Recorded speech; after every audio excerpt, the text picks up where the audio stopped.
right, as you drive past this house, if you've got kids in the car, you always have to say, that's Catherine Zeta-Jones's house. Ah. And it actually is it? No, I get it wrong every time. Oh. It actually belongs to a local businessman, and this is funny. See the skate park there? Yes. I said this on my video as I was driving up. They redeveloped the skate park, and the dude that owns that house was like really vocally objecting to the skate park. Yep. So the locals came up with this idea, which is as you drive past his house, you beep your horn. And it got so bad that in the end they built the skate park. You know, I love that. Like, you know, work as a team and we can get it done.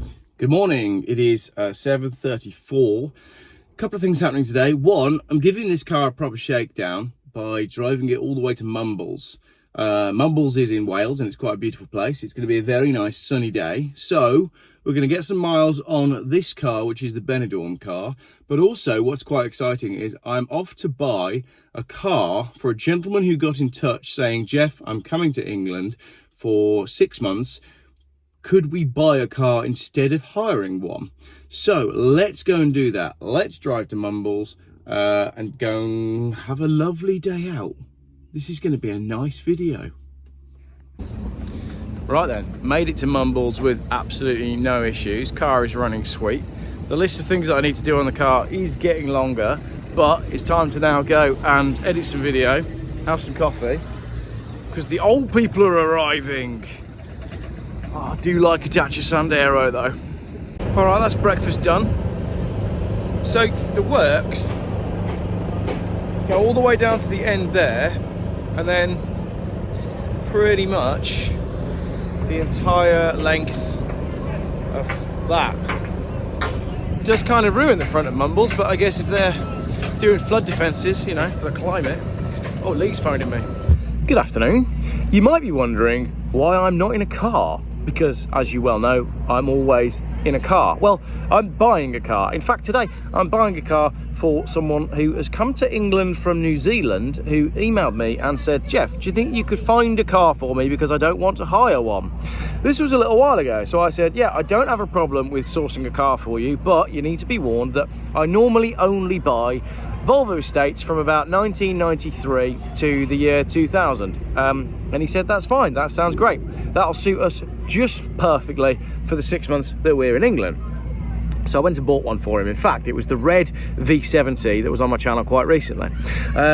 After I bought that car, he then started texting me lots of pictures of convertibles and decided that what he wanted for his time in England, which is the wettest place in the world, was a convertible. And then he sent me lots of links to Volvos and a few Saabs and some BMWs. And I was trying to explain to him that if you're shopping for a car on a budget, the last thing you want to be doing is buying a BMW 3 Series with 190,000 miles on the clock from central Birmingham. So we went back and forth a little bit and he sent me lots of different cars and we ended up settling on a Volvo C70 convertible with a metal roof. He decided he wanted a metal roof because, you know, Britain is full of crime and all the rest of it. So I look at a lot of cars and then eventually I managed to persuade him that what he wants is a Saab with a non-metal roof. So finally, after weeks and weeks of going back and forth, we settle on two cars, a lime green car, a Saab 2-litre petrol turbo that's close to me, and a sort of browny metallic car that's a diesel that's also close to me. The day finally comes and I say, right, I'm off to buy you a car. And I phoned both sellers and they'd both sold. This was yesterday. And then I was like, what on earth am I going to do now? He's here, he's in England, and I don't have a car for him. So yesterday morning, I went on Facebook Marketplace and Auto Trader and eBay, and I typed in convertible, less than £2,000, and I sorted by distance, and I found one. I found a car yesterday that had been relisted on eBay because the original winning bidder had not collected it, and it's here. In fact, it's over there. I'm off to go and collect it now, and then I'm going to take it to Neil. Neil hasn't seen the car and doesn't know what it is. He absolutely doesn't know that he's not getting a Saab or a Volvo. So what's going to happen next is I'm going to go knock on the door of that pub.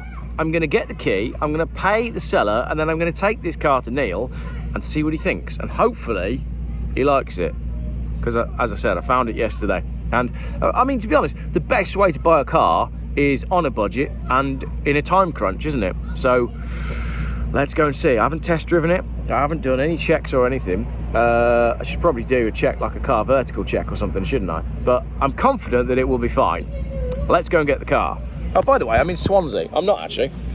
I'm just outside Swansea in Mumbles, where it's beautiful, apart from the fact that they are revamping the seafront because of, I don't know, climate change or flooding or rain or something.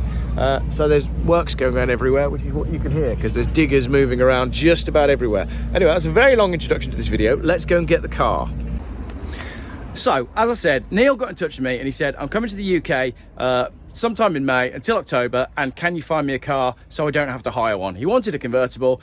Yesterday on eBay, I found this. I'm going to quickly show you what it is, because I don't think I'm supposed to be parked here. Mercedes-Benz CLK 280 convertible. It's on the V5 as a 3 litre, so people think they're a 2.8 because it's badged as a 280, but it's a 3 litre V6 petrol automatic.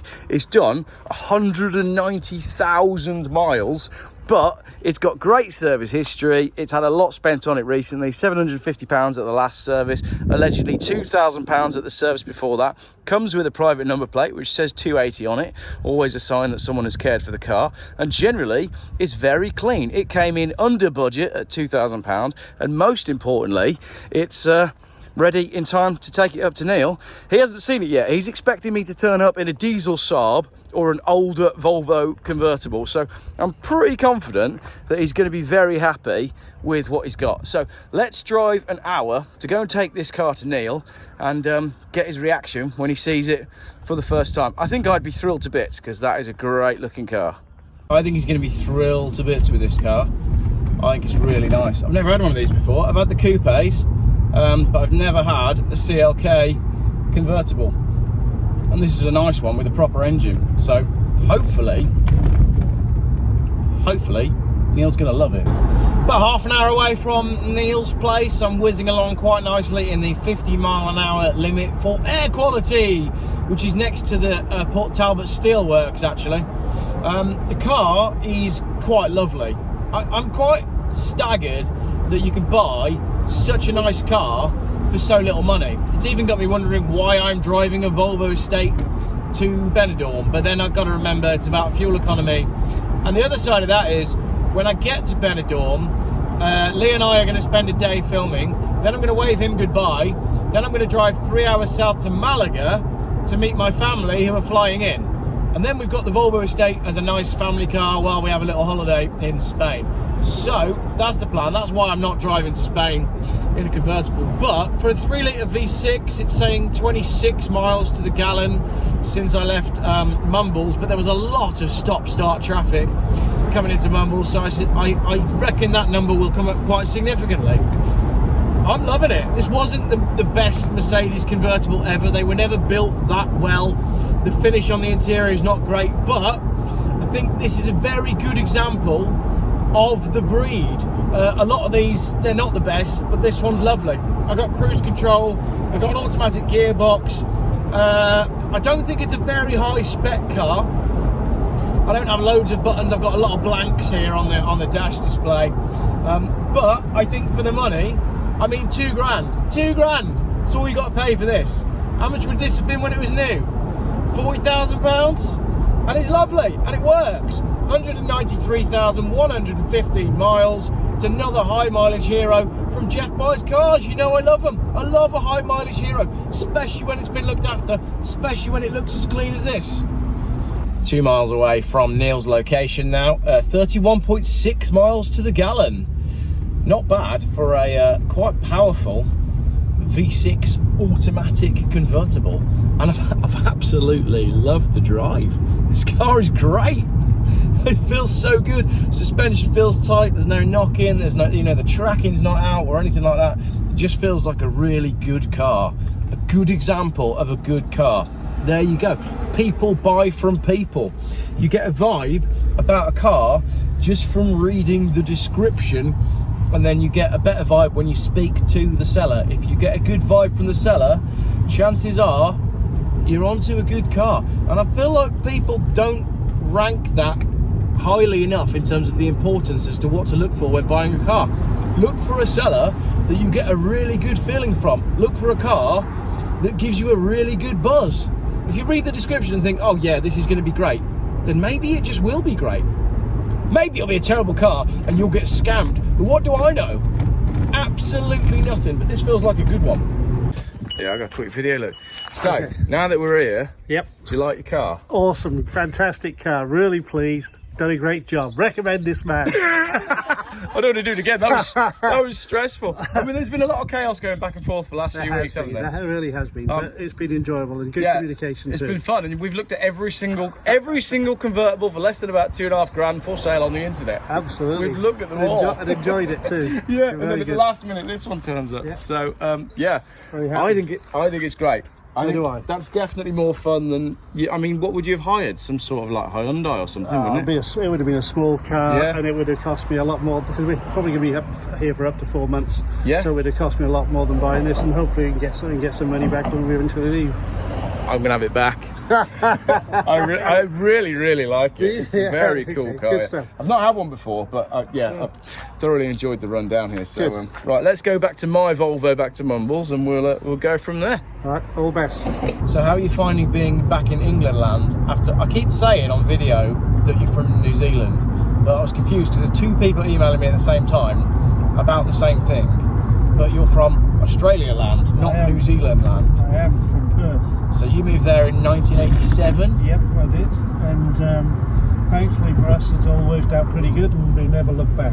Yeah. And the funny thing was that when we were living in the UK, we used to only ever see our family, only really saw our family when we came down to South Wales. Yeah. When we moved down to Perth, we saw them far more than we'd ever seen them living in the UK. So everybody wants a holiday. Yeah, it was good. Yeah. And even got to the point where we built a house that had a granny flat on the back, so everybody could come and stay in comfort.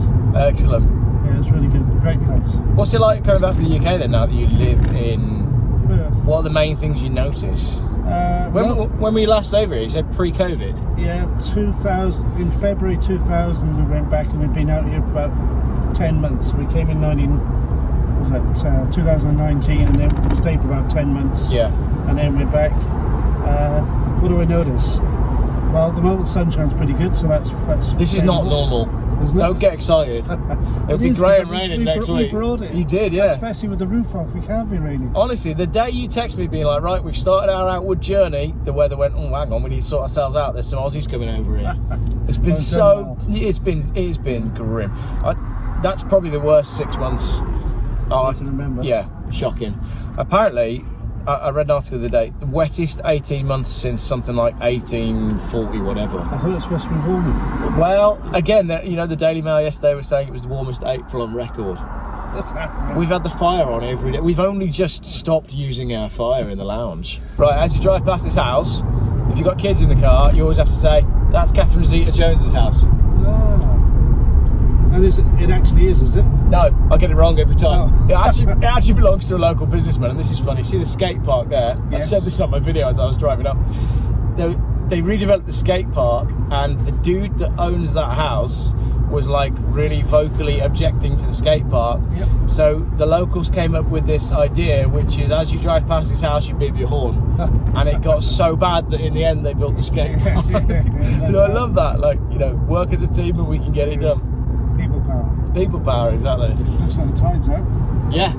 So you can see the path down there, so you can bike and scoot all the way along into Mumbles. And there's a little newsagent right at the end called Captain's Cabin that's got like pick and mix and toys and plastic saws and that stuff.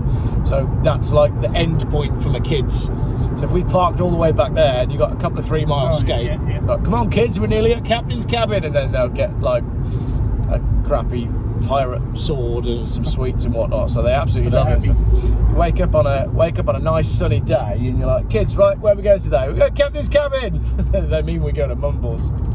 But no, I love it out here. Just once again sat in the traffic approaching Mumbles with a newer C-Class convertible in front. I don't think they're quite as good looking, but So you're not as much room in the back. no, there's not. No, this is a nice spacious car. It is. A yellow car. Oh yeah. A couple of McLarens and a tractor.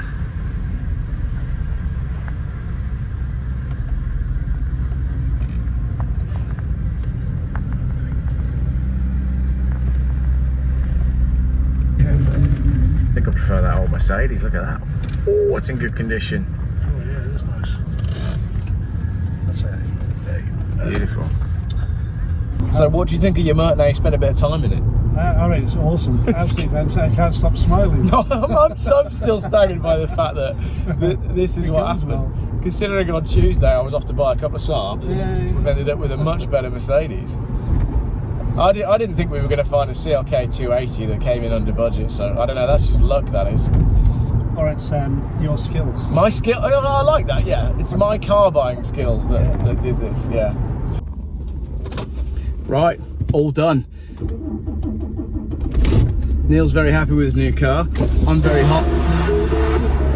I'm very hot in my car. Miles per gallon is saying 52.1. What can I get on the way home? It's 19 degrees. I've got to get back in time for a barbecue. Mrs. Geoff is not happy. It will all be fine. We may lose some miles per gallon, but it'll be worth it to be in time for a burger. Let's go. Right, all done then. I'm on the drive home. However, when it came to taxing that car, it's a 2007 3-litre petrol. That means that the tax for the year is, drum roll please, £710. That is ridiculous. Now for Neil, he's only going to keep it for 6 months because he's here for 6 months, and he's got himself a really nice car in that time, so that's kind of okay. However, if I own that car, I wouldn't be paying that. I think, especially considering like the state of the roads and the state of the country, I think what I'd probably do is remove my number plates and just print up a sign that said no. Sort stuff out and then I'll start paying. Yeah, that's insane. So we're going to lose a huge swathe of cars with larger engines between certain date brackets because no one's going to pay the tax. Like, why would you? So a great extinction is taking place of cars of a certain age with a certain engine size because they're just going to be scrapped because of tax. Now, where's the environmental sense in that? They're going to be taken off the road because someone made up a number that applied to a thing. Anyway, that's Catherine Zeta-Jones's house. It's not Catherine Zeta-Jones's house, but it's just sort of become tradition in my family that that's what you have to say when you drive past that house. Anyway, I think I'm going to conclude the video there because I'm just going to razz home from here. Let's just call it 51 miles to the gallon, and let's say everything went well with my car, apart from the fact that it still pulls to the left. But hopefully tomorrow that'll be all sorted. Neil's got his car. I've had a nice day out. Hopefully you learned something. Thanks for watching.